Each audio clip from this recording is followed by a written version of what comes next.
Hey everybody, it's Jack, and here's a review of the new installment in the Marvel Cinematic Universe, the much anticipated Avengers Infinity War. And this review will contain spoilers, you've been warned.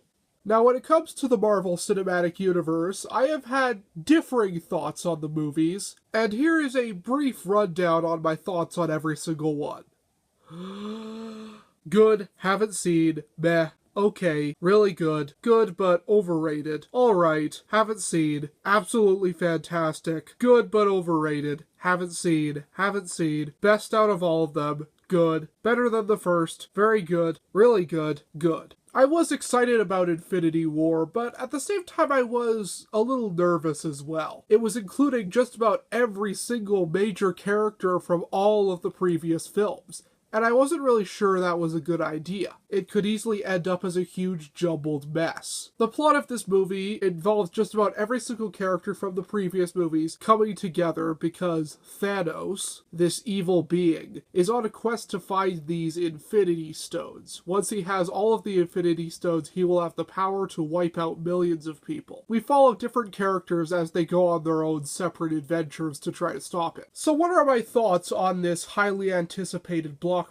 Well, I will start by saying that from looking at a lot of other reviews, and especially the rankings of the Marvel movies, it is somewhat overrated. Actually, it's very overrated. That's not to say that I didn't like the film. I did. I had a very good time with it. But just about every single video that I've seen ranking the Marvel movies from best to worst has this film at number 1. And I really don't agree with that. To me, Captain America Civil War still holds that spot. This movie does have its fair share of flaws, but overall I did enjoy it. So what did I enjoy? Well, I enjoyed seeing all of these characters, of course. There was a nice balance in that a lot of the characters, not all of them, but a lot of them were very well balanced out. All of them had their moments. The comedy is also there as well, especially with the Guardians of the Galaxy. I mean, they've always been the funniest characters in the MCU. The action scenes are pretty kick-ass as well, especially the big battle at the end. It might be the most thrilling action sequence in any Marvel movie yet, although I don't think it's the most emotionally powerful one. That would have to go to the fight between Captain America and Iron Man in Civil War. But still, it was exciting. It was awesome seeing all of these characters interact with each other, especially seeing the Avengers meet with the Guardians of the Galaxy.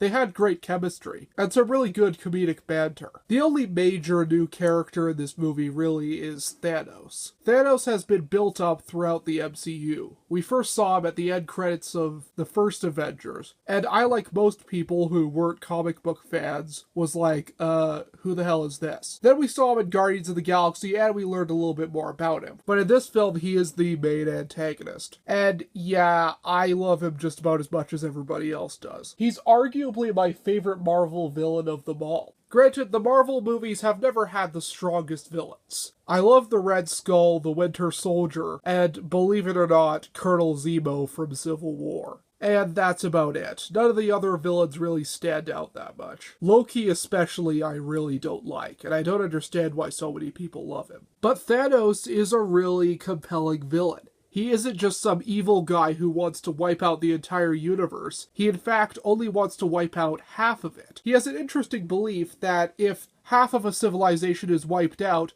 the rest of the civilization can thrive and live much easier. And he does have a point there. So I really liked that they humanized his character. And his relationship with Gamora, his adopted daughter, was one of the emotional highlights of the film, especially in the scene when he has to kill her. I think that was a really strong moment, when he actually shed a tear. Also, I will give this movie props for finally bringing back the Red Skull. Yeah, remember, the Red Skull wasn't really killed in Captain America the First Avenger. He was just sucked into another dimension by the cube. Ever since that movie, I kept on thinking, bring his character back, bring him back. But they never did. So I started to assume that maybe he was just dead. But no, he actually makes a cameo in this film. It's actually a different actor, not Hugo Weaving playing him. But this actor did a great job, and I honestly couldn't tell. I just wish we could have seen more of him than just this cameo. But now I will have to talk about my problems with this movie, because yes, I do have some real problems. While it is awesome seeing all these characters together, it feels like there are too many of them. Honestly, as much as I do love seeing the Guardians of the Galaxy interact with the Avengers, I nonetheless feel that for a story, it was best that they just kept them apart. Having two completely separate superhero teams in one movie just jumbles everything, and it gives certain characters much less screen time than they deserve. Ant-Man and Hawkeye are briefly mentioned, and they're never seen. But other characters like Scarlet Witch, Vision, Black Widow, the Falcon, and the biggest one, Captain fucking America, are barely in the film at all. They occasionally cut back to them just preparing for battle in Wakanda, and that's it. I think Captain America has maybe 20 lines in this film. Captain America is my favorite Avenger, and I wish that we would have seen more of him. And my other big problem with this movie is the ending. It just felt emotionally manipulative. Mainly just due to the fact that we know it's not true. We know that these characters aren't dead. They're obviously going to bring them back for the next one. And that is a big problem with the MCU as a whole, I think. They don't really have the balls to kill any characters off. Okay, occasionally someone dies and actually stays dead, but most of the time, any characters that you think might be dead come back. They just can't take the risk of killing off a popular character. So why fake us out at all? Why not just keep them alive? But the film is still a lot of fun to watch. And as jumbled as it is, it nonetheless was still awesome seeing all these characters come together. I think it would have been stronger if the Guardians of the Galaxy just stayed in their own separate universe and they just kept the Avengers as they were. That way we could have given more screen time to characters like Captain America. But as is, I did still enjoy myself while watching it. Overall, Infinity War is a good time at the movies, and I would recommend anybody who's just looking for a good time to go see it. I'd give Infinity War a 7 out of 10.